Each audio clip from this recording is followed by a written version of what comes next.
Dim ஸ்ட்ரைக்கோடா இல்ல ஃபின்னால தான். தெரியலையே என்ன பண்ணுவோம், இவ்வளவு குளறுபடி இருக்கு டீம்ல, எப்படி சொல்றது? இப்படி டீம் இருக்கு.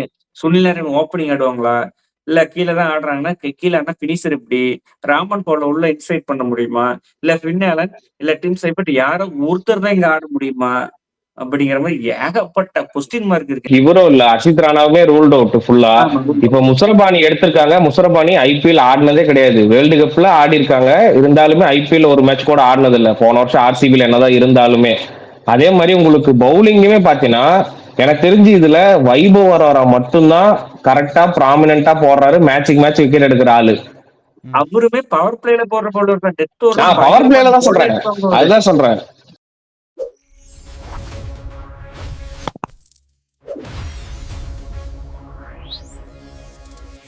எல்லாத்துக்கிட்டையும் காசை பார்த்து செலவு பண்ணுவாங்க. ஆனா கேகேஆர் மட்டும் அதை மறந்துட்டாங்க போல. கோடி கோடியா விட்டு அரைச்சு ஒரு 2-3 பேர் எடுத்திருக்காங்க. இருந்தாலுமே அது அவங்களுக்கு பேக் ஃபயர் ஆயிருக்கா இல்ல ஓகே ஆயிருக்கான்னு சொல்லிட்டு இந்த வீடியோல பார்ப்போம். இது கேகேஆர் ஸ்குவாட் அனாலிசிஸ் தான் இந்த வீடியோல பார்க்க போறோம். அது கூட சப்ஸ்கிரைப் பண்ணாம இருந்தா சப்ஸ்கிரைப் பண்ணிட்டு பாருங்க. எங்க சேனல்ல புதுசா ஜாயின் பட்டன் ஒன்று ஆட் ஆயிருக்கும். உங்களால முடிஞ்சா ஜாயின் பண்ணி மெம்பரா ஜாயின் பண்ணிக்கோங்க. எங்களுக்கு சப்போர்ட்டா இருக்கும். சரி, டிலே பண்ணாம வீடியோக்குள்ள போயிடலாம். ஃபர்ஸ்ட் எடுத்த உடனே நம்ம பேட்டிங்ல இருந்து ஆரம்பிச்சிருவோம். பேட்டிங் கேகேஆர்ல எப்படி இருக்கு, எந்த காம்பினேஷன்ல ஆட போறாங்க? டிம் ஸ்ட்ரைக்கோடா இல்ல ஃபின்னால தான்? தெரியலையே என்ன பண்ணுவோம், இவ்வளவு குளறுபடி இருக்கு டீம்ல, எப்படி சொல்றது? என்ன மாட்டிக்கிட்டாங்க. நீ சொன்ன மாதிரி ஆக்ஷன்ல கோடி கோடியா செலவு பண்ண 2 பவுலர், ஒருத்தர் பேன் பண்ணி விட்டாங்க, இன்னொருத்தர் இன்ஜுரி. நான் வருவனா மாட்டானா இப்ப சொல்ல மாட்டேன், ஐபிஎல் நீங்க ஆரம்பிங்க அப்ப சொல்றேங்கிறாரு. பயங்கரமா மாட்டிக்கிட்டாங்க. ரீப்ளேஸ்மெண்ட்டும் ஒன்றும் இல்லை, வெளியே பெரிய பிளேயர்ஸும் கிடையாது. இப்போ நிறைய டீம்ல இன்ஜுரி வேற ஆயிட்டே இருக்கு. என்ன பண்ண மாட்டிக்கிட்டாங்க, அவ்வளவுதான். ஓப்பனா சொன்னா கேகேஆர் இந்த வருஷம் மாட்டிக்கிச்சு. ஓப்பனிங் நீங்க சொல்லுங்க தினேஷ். இல்ல ப்ரோ, அவங்க வந்து தப்பு பண்ணிட்டாங்க. மெகா ஆக்ஷன்லயே தப்பு பண்ணிட்டாங்க. ஸ்ரேயஸ் ஐயர் மாதிரி ஒரு பிளேயர் வெளியே விட்டுருக்க கூடாது. அதுதான் பண்ண மிகப்பெரிய தப்பு. வில் சால்ட் மாதிரி ஒரு பிளேயர் விட்டுருக்கலாமா? அதுவும் விட்ட தப்பு. இந்த வருஷம் அதெல்லாம் வந்து ரெட்டிஃபை பண்ணிருக்காங்க. Tim Seifert, Finn Allen okay. எவ்வளவு கன்சிஸ்டன்ட். இதுக்கு முன்னாடி நம்ம ஐபிஎல் இவங்க எல்லாம் பார்த்திருக்கோம். அடிப்பாங்களான்னு தெரியல. கேம் கிரீன் டச்லே இல்ல ப்ரோ. வேர்ல்டு கப்லயே பார்த்தோம். அவர் அந்த ஸ்ரீலங்கா மேட்ச் மட்டும் அந்த இறங்கி போய் ஸ்டெபிட் ஆகாம இருந்தாருன்னா ஆஸ்திரேலியா அன்னைக்கு ஒரு 220 230 ரன் அடிச்சிருப்பாங்க. கொலாப்ஸ் ஆயிருக்காரு. அந்த கேம் கிரீன் இருக்கிறாரு. அஜிங்கா ரஹானை நம்ம ரீசெண்ட் டைம்ஸ்ல ஐபிஎல் பாக்குறோம். பேட்டிங் கூட அப்படி இப்படின்னு ஒரு சீசனுக்கு 300 350 ரன் அடிச்சிடறாரு. கேப்டன்ஸ் ரொம்ப ரொம்ப ரொம்ப ரொம்ப ஒவ்வொரு கேப்டன்ஸ் இருக்கிறோம் அவரு. அங்கரிஷ் ரகுவன்சி டாப் ஆர்டர்லன்னா நல்லா விளையாடுறாரு. டாப் ஆர்டர்ல ஸ்பேஸ் கிடையாது. ரிங்கு சிங் இருக்கிறார். ரிங்கு சிங் கடைசி 2 வருஷம் ஒழுங்கா பினிஷ் பண்ணல. அந்த பீக்ல இருந்தா இருப்பாங்க அந்த சீசனோட. சரி, ரமன்தீப் சிங் போன வருஷம் ஒன்றும் பண்ணல. வாய்ப்பும் கிடைக்கல, அது ஒத்துக்கணும். இப்படி டீம் இருக்கு. சுனில் நாராயண் ஓப்பனிங் ஆடுவாங்களா? இல்ல கீழ தான் ஆடுறாங்கன்னா, கீழ ஆடுனா ஃபினிஷர் எப்படி? ராமன் பவுல உள்ள இன்சைட் பண்ண முடியுமா? இல்ல ஃபின் ஆலன், இல்ல டிம் சைபர்ட் யாரோ ஒருத்தர் தான் இங்க ஆட முடியுமா? அப்படிங்கிற மாதிரி ஏகப்பட்ட கொஸ்டின் மார்க் இருக்கு. இந்த டீம் எனக்கு தெரிஞ்சு ப்ரோ ஒரு பாட்டை விக்கெட் போட்டு பயங்கரமான பேட்டிங். சன்ரைஸ் என்ன பண்றாங்களோ அந்த காம்பினேஷன் தான் போனோம். 4 டாப் ஆர்டர் பேட்ஸ் பண்ணி மேல சுனில் நாராயண மட்டும் ஸ்பின்னரை கணக்கு வச்சுக்கிட்டு 7வது இடத்துல 8வது இடத்துல போட்டு கேம் கிரீனு, ஃபின் ஆலனு, டிம் சைபர்ட்டோட போயிடணும். முஸ்தரபாணி இல்ல பத்திரினா வந்தாருன்னா பத்திரினா அப்படி யாரோ ஒருத்தரை ஆட வைக்கிறதுக்கு போல வீங்களே ஆட வச்சிடலாம். ஏன்னா பவுலிங் எப்படியுமே அவங்க 2 பேர் போட்டாலுமே 4 ஓவர் 40 ரன் போறது. உம்ரான் மலிக் அந்த 4 ஓவர் 40 ரன் கொடுத்துருவாரு. நான் எல்லா எப்படியும் சொல்றதுதான். ஏதாவது ஒண்ணு ஸ்ட்ராங் பண்ணிருங்க. ஒண்ணு விட்டுட்டு ஒண்ணு ஸ்ட்ராங் பண்ணி நினைச்சீங்கன்னா 2 போட்டுட்டு போயிடும். இதான் நான் சொல்ல வரேன். எனக்கு என்னமோ இவங்க கேமரூன் கிரீன் அவ்வளோ கோடி எடுத்தாங்க, ஓகே. பவுலர்ஸ்க்கு நீ இன்ஜுரி ஆகிற பிளேயர்ஸ்க்கு எதுக்கு வாரி வரைச்சாங்க? அதுவும் பேக்கப் தான் இவனை எடுக்கிற நீ முஸ்தபிஸ் ரஹ்மான. அவனுக்கும் நீ 9 கோடி கொடுத்து எடுக்கிற, பதிரனாவுக்கும் அதிகமாக கொடுத்து எடுக்கிற. என்ன ஸ்ட்ராட்டஜி? ஏன்னா கேம் கிரீனும் இருக்கான். என்ன ஸ்ட்ராட்டஜினே புரியல இவங்களுது. இல்ல ப்ரோ, கரெக்டா ஸ்ட்ராட்டஜி தான் போயிருக்காங்க. முஸ்தபிசர் வந்து நல்லா வந்து போட்டிருக்கிறாரு ஐபிஎல். இதுக்கு முன்னாடி போன சீசன் கூட டெல்லிக்கு லாஸ்ட் செட் ஆஃப் இது வந்து நல்லா ஆடினாரு. இல்லைன்னா சொல்லல. அவரை பேன் பண்ணி விடுவாங்கன்னு இந்த சொக்கணத்துல நான் கண்டதில்லைங்க மாதிரி கடைசி நேரத்துல கரெக்டா நேரத்துல வந்து பேன் பண்ணி விட்டாங்க. அதான் ஒரே பிரச்சனை. அந்த பேன் தான் ஒருவேளை 10 நான் வரலைனாலும் முஸ்தபிசூர் ஆடி இருந்தாருன்னா இந்த டீம் பாக்குறதுக்கு ஓரளவு நல்லா இருந்திருக்கும். இல்லைன்னா சொல்ல முடியாது. அவரும் இல்லாதனால இந்த டீம் வந்து இப்ப கொஞ்சம் மாட்டிட்டாங்க, ரொம்ப மாட்டிக்கிட்டாங்க. இவரும் இல்ல, அர்ஷித் ராணாவுமே ரூல்ட் அவுட் ஃபுல்லா. இப்ப முசரபானி எடுத்திருக்காங்க. முசரபானி ஐபிஎல் ஆடினதே கிடையாது. வேர்ல்டு கப்ல ஆடி இருக்காங்க, இருந்தாலுமே ஐபிஎல் ஒரு மேட்ச் கூட ஆடினது இல்ல. போன வருஷம் ஆர்சிபில என்னதான் இருந்தாலுமே. அதே மாதிரி உங்களுக்கு பவுலிங்குமே பாத்தீங்கன்னா எனக்கு தெரிஞ்சு இதுல வைபவ் வர மட்டும்தான் கரெக்டா ப்ராமினென்டா போடுறாரு, மேட்சுக்கு மேட்ச் விக்கெட் எடுக்கிற ஆளு. அவருமே பவர் பிளேல போடுற பவுலர் தான். பவர் பிளேல தான் சொல்றேன், அதுதான் சொல்றேன். அது அவர் மட்டும்தான் பவர் பிளேல 2 ஓவர் 3 ஓவர் போட்டாருன்னா விக்கெட் விழுகும். நீங்க அதுக்கப்புறம் பாத்தீங்கன்னா வருண் சக்கரவர்த்தி, சுனில் நரேன் இப்படி பாத்தீங்கன்னா கூட உங்களுக்கு பின்னாடி பேஸ் பவுலிங்க்கு ஆப்ஷனே இல்லை. இல்லைன்னா நீங்க முசரபானி உள்ள ஆடி ஆகணும், இல்லைன்னா ஆகாஷ் தீப் ஆடி ஆகணும், இல்லைன்னா உமரான் மாலிக் ஆடி ஆகணும். இவங்க 3 பேருமே பெருசா எனக்கு தெரிஞ்சு ஒன்னும் விக்கெட் எடுக்கிற மாதிரி தெரியல. எனக்கு விக்கெட் டேக்கிங் எபிலிட்டி இருக்க மாதிரி தெரியல. அதே மாதிரி நம்ம வருண் சக்கரவர்த்தி பார்த்தோம் இந்த வேர்ல்டு கப்ல, எல்லாருமே டீ கோட் பண்ணி கடைசியா எல்லாரும் அடிச்சிட்டாங்க. இருந்தாலும் ஐபிஎல் வந்தா அவரு தான் சக்கரவர்த்தின்னு நம்ம வச்சுக்கிட்டா கூட பாப்போம். பவுலிங்குமே எனக்கு கொஞ்சம் ரொம்ப லோவா இருக்க மாதிரி தான் இருக்கு இந்த டீம்ல. இல்ல பவுலிங்ல கூட காம்பினேஷன்ல வந்து நீங்க ஏன் மேல கொடுத்தனா வருண் சக்கரவர்த்தி இன் டேண்டம் ஆஃப் சுனில் நரேன், அதுக்கோசரம் தான் கொஞ்சம் மேல கொடுத்துமே தவிர இல்லைன்னா வீலுக்கு வந்து கடைசி 10th பிளேஸ் தான் கொடுத்துருக்க வேண்டியது. Harshit Rana big bro. நீங்க என்னதான் முஸ்தபிசர்ல 10 இல்லைன்னா கூட ஒரு சுப்ரீம் இப்ப வந்து இந்தியாவுக்கு வந்து ஆல் ஃபார்மேட் ஆகிற பாஸ் பவுலர் வந்து ஹர்ஷித் ராணா தான். நம்ம என்னதான் கலாய்ச்சாலும் அவர் வந்து நல்லா டெலிவர் பண்றாரு, பேட்டிங்ல பெர்ஃபார்ம் பண்ணி தராரு, இல்லைங்களா சொல்லக்கூடாது, எல்லாம் பெர்ஃபார்ம் பண்றாரு. உமரன் மலிக், கார்த்திக் தியாகி, ஆகாஷ் பேர்லாம் பார்க்க நல்ல பேரு, இது மாதிரி நல்லா பெர்ஃபார்ம் பண்ணதான். கன்சிஸ்டன்டா 14 மேட்ச் வீலாம் பெர்ஃபார்ம் பண்ணிருக்காங்களா? நம்ப முடியுமா? கடைசி வந்து 15 ரன் கொடுக்கணும்னா அவ்வளவு எதுக்கு போற?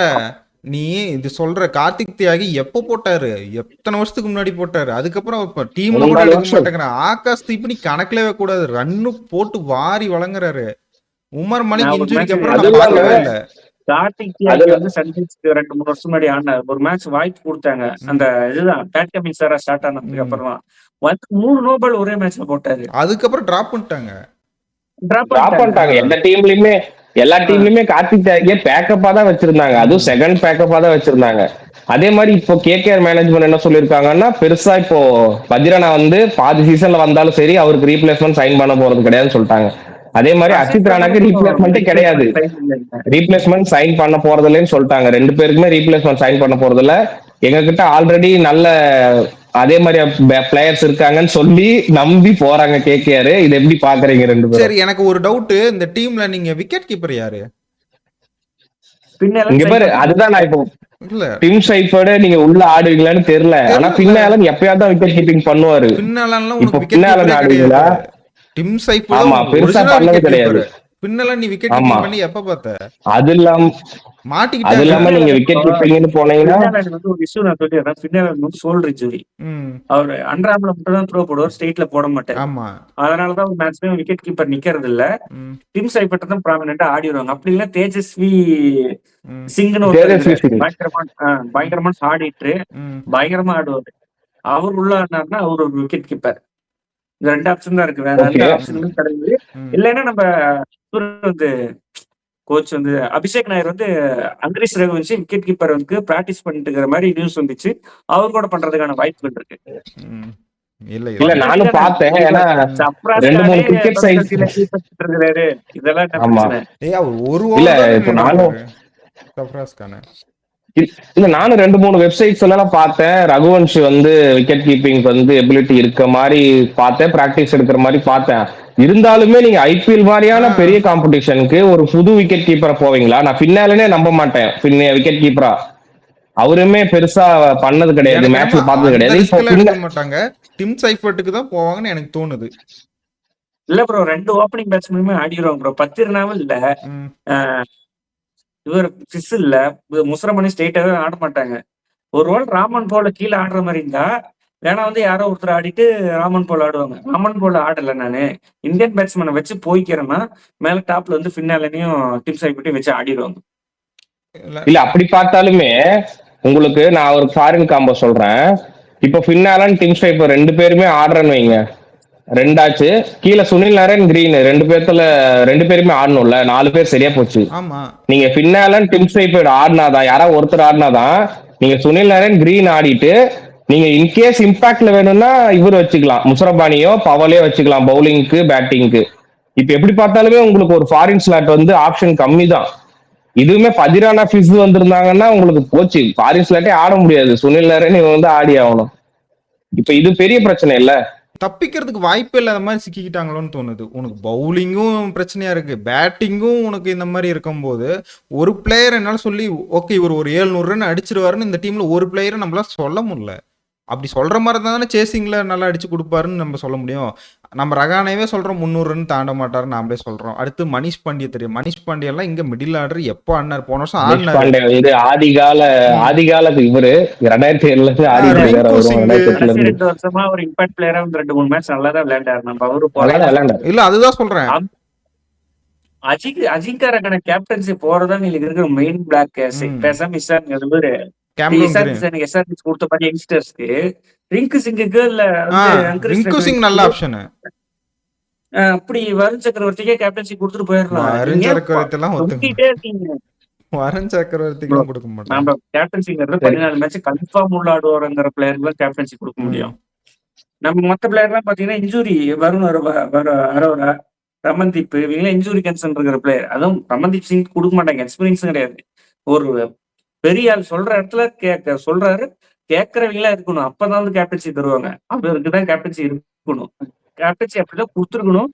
தப்பு பண்ணிட்டாங்க ப்ரோ. பிளேயிங் லெவன் ரொம்ப கஷ்டமா இருக்கு ப்ரோ. இல்ல இப்போ பிளேயிங் லெவன்ல நம்ம விக்கெட் கீப்பர் பத்தி பேசணும். ஆப்ஷன்லயே உங்களுக்கு ஆப்ஷன் கிடந்தது. குருபாஸ் இருந்தாரு, பிரீஸ்டோ இருந்தாங்க. இந்த மாதிரி குருபாஸ் எல்லாம் ஆல்ரெடி கேகேஆர்ல ரொம்ப நாளா அவங்க முடிச்சிட்டாங்க. நீ சொல்ற மாதிரி அந்த இந்த பிளேயர் தேஜஸ்வி நல்ல பிளேயர். நிறைய பேர் கமெண்ட்லயே வந்து போட்டுட்டாங்க இவர் பிளேயிங் லெவல் எல்லாம். நான் எனக்கு தெரிஞ்சு கேகேஆர் போட்டவங்க எல்லாருமே அந்த தேஜஸ்வி சேர்த்துருக்காங்க. அப்படின்னா அவர் நான் இன்னும் செக் பண்ணல, அதனால நல்ல பிளேயரா தான் இருப்பாரு. இவங்க கமெண்ட்ல போட்டு அவங்க எல்லாருக்குமே தெரிஞ்சிருக்குன்னா அவர் நல்ல பிளேயரா தான் இருப்பாரு. இல்ல தேஜஸ்வி வந்து ஹார்ட் ஹிட்டர் தான், நல்ல பேட்ஸ்மேனு. சரி, இப்போ நம்ம பேட்டிங் பார்த்தோம். இப்போ பினிஷிங் பாத்தீங்கன்னா இப்போ டிபெண்ட்ஸ் ஆன் ரிங்கு மேலேயே போறாங்களோ ஃபுல்லா. ஏன்னா ரமன்தீப் ஒரு பினிஷரா தான் செயல்படுறாரு இப்போதைக்கு அவங்க கருதுறாங்க. ஆனா ரமன்தீப் வந்து பெருசா நீ பினிஷ் பண்ணியே கொடுக்கல. ஏன்னா அவரு நீங்க ஐபிஎல் ஸ்டாட்ஸ் கடைசி ஒரு 4-5 மேட்ச் எடுத்து பாத்தீங்கன்னா பெருசா அடிக்கல ஒண்ணுமே. எனக்கு தெரிஞ்ச மேல வந்துட்டாருன்னா இல்ல எனக்கு தெரிஞ்சு மும்பை இந்தியன்ஸ்ல இருக்கும்போது ஒரு மேட்ச் அடிச்சார் பயங்கரமா. அந்த வந்து 2 பாலுக்கு அடிச்சாரு. அதை பார்த்துட்டு தான் கேகேஆர் எடுத்தாங்க அடுத்த வருஷம். கேகேஆர் கப் அடிச்சாங்க தெரியுமா? அந்த சீசன் நல்லா தான் விளையாண்டாரு. அதுக்கப்புறம் நாங்க போன வருஷம் டீமே டோட்டல் கொலாப்ஸ். நம்ம ஒத்துக்கணும். அவர் ஒருத்தர் மட்டுமே குறை சொல்ல முடியாது. ரிங்கு சிங்கும் பெரிய ஃபார்ம்ல இல்ல. ராமன் போல உள்ள நம்ம பினிஷர் கொஞ்சம் மேல கொடுக்கலாம். அவருமே ஐபிஎல் வந்து ப்ரூவன் ட்ராக் ரெக்கார்ட் கிடையாது. அதனால வந்து ப்ரோ பினிஷிங் பேட்டிங் எல்லாமே வீக்கா இருக்கு. ஐபிஎல்ங்கிறது பேட்ஸ்மேன் கேம். ஒருத்தருக்கு ஒரு 700 ரன் 800 ரன் சீசன் மாட்டிச்சுன்னா போதும் குவாலிஃபை ஆகலாம். அப்படி யாரையுமே நம்பி சொல்ல முடியல. அதான் பிரச்சனை. நம்ம பேட்டிங் பவுலிங் எல்லாம் பத்தி பார்த்திருப்போம். உங்களோட கருத்துக்கள் தான் கமெண்ட்ல போடுங்க. இப்போ எங்களோட ரேட்டிங் பிரபு என்ன ரேட்டிங் தர, பிளே ஆஃப்ல எங்க முடிப்பாங்க இந்த டீம் சொல்றேன். எனக்கு ரேட்டிங் பார்த்தீங்கன்னா இந்த டீமுக்கு நான் 5 தரேன். ஏன்னா எல்லா இடத்துலையுமே கை வைக்கிற இடம்லாம் சிக்கலாவே இருக்கு. அதனால நான் 5 தரேன். எனக்கு தெரிஞ்சு இந்த டீம் 10th பிளேஸ் முடிப்பாங்க. கோச்சுக்காதீங்க கேகேஆர் ஃபேன்ஸ், உங்க டீம் நிலைமை அப்படிதான் இருக்கு. நான் சொல்றேன் பேப்பர் ஆன் த பேப்பர் ஒரு மேட்ச் ஆடிட்டாங்கன்னா நான் இந்த டீம் என்ன பண்ணுவாங்க நான் சொல்லிடுறேன் ப்ரோ. நான் வந்து டீம் பார்க்க பேட்டிங் ரொம்ப ஸ்ட்ராங்கா இருக்கிற மாதிரி இருக்குது. ரகுவன்சி, ரகானே, கேம் கிரீன் எப்படி பர்ஃபார்ம் பண்றதை பொறுத்து நான் சுமார் ஒரு 2 பிளேயிங் 11 சொல்றேன். 2 பிளேயிங் 11 சொல்றேன்.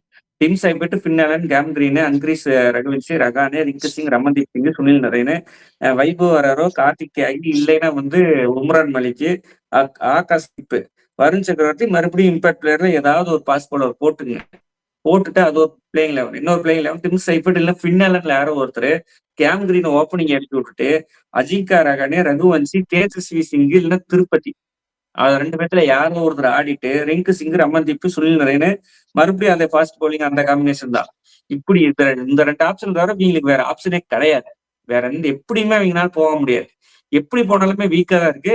ஒருவேளை நான் சொல்ற மாதிரி ஐபிஎல்ங்கிறது பேட்ஸ்மேன் கேம். ஒரு 2 டாப் 3 டாப் 4 செம்ம ஃபார்ம்ல இருந்து எல்லாம் பேட்டிங் பாட்டா ட்ராக் போட்டு பயங்கர ஸ்ட்ராங்கா இருந்துட்டாங்கன்னா ஒரு டாப் 5 டாப் 6 போறதுக்கான வாய்ப்புகள் இருக்கு.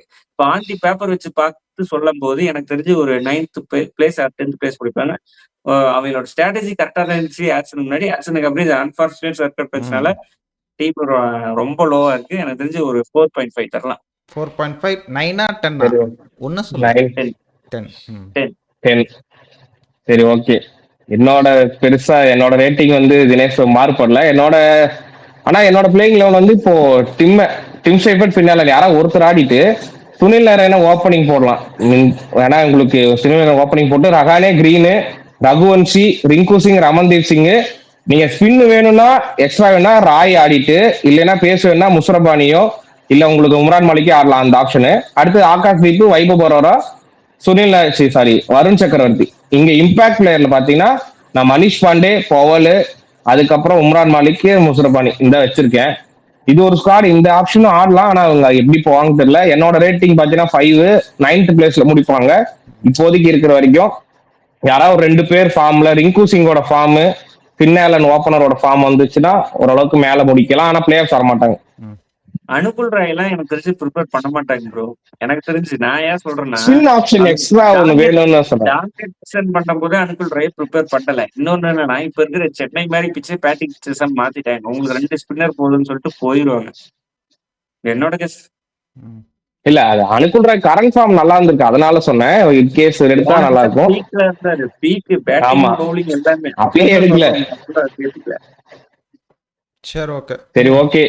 எங்களோட ரேட்டிங்ஸ் எல்லாம் பார்த்திருப்பீங்க. உங்களோட ரேட்டிங்ஸ் இருந்தா கமெண்ட்ல சொல்லுங்க, நாங்களும் தெரிஞ்சுக்கிறோம். இல்ல நாங்க சொல்றதுல ஏதாவது மாறுபாடு, பிளேயிங் லெவல்ல மாறுபாடு இருந்தா கமெண்ட்ஸ்ல போடுங்க, அதையும் பார்த்து தெரிஞ்சுக்கிறோம். ஓகே, இந்த வீடியோ பார்த்திருப்பீங்க, எல்லாரும் பிடிச்சிருக்கும் நம்பிட்டு இந்த வீடியோ முடிச்சுக்கிறோம். எல்லாத்துக்குமே பாய்.